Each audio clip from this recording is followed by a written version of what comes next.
Alright, sadly, the day has finally come when I have to hand back my long-term 2023 Sherco SE 300 SE factory. I've absolutely loved this bike. I've done just over 40 hours on it, so probably not as many hours as I'd like in 9 to 12 months, but we've had a lot of launches, we've had a lot of other bikes that we're testing.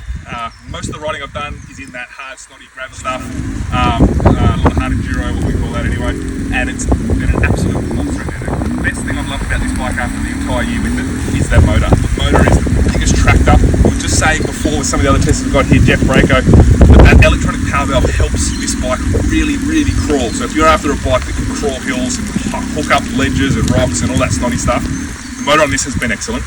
In terms of like what's lasted and what hasn't for the year, I can't think of a single thing that I have had to replace that's even a consumable, and I know 40 something hours isn't a lot, but that's broken. I'm talking even my levers are still in one piece, and I've just got motocross handguards on it.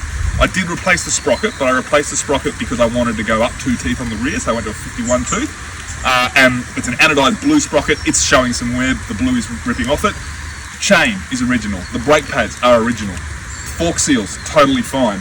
Tyres, I've obviously gone through several sets of tyres. I'm onto a Dunlop MX52 at the front and the Dunlop AT81EX on the rear, which is their Dunlop's gummy version. They're chewed out and flogged, but they've lasted a good amount of time as well.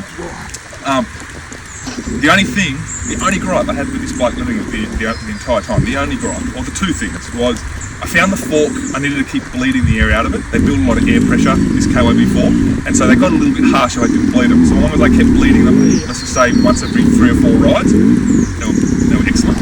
And then the other thing I didn't like about it was the air filter changes. Now, anyone who's owned a Sherco knows how hard it is to get the air filter in and out, and it just means sometimes as I'm putting it back in, if I haven't fully cleaned the airbox out, it grabs a little bit of dirt or dust or mud on the way back in. Apart from that, there has been nothing that I did not like about this bike. It has been excellent and nothing has broken, which is impressive.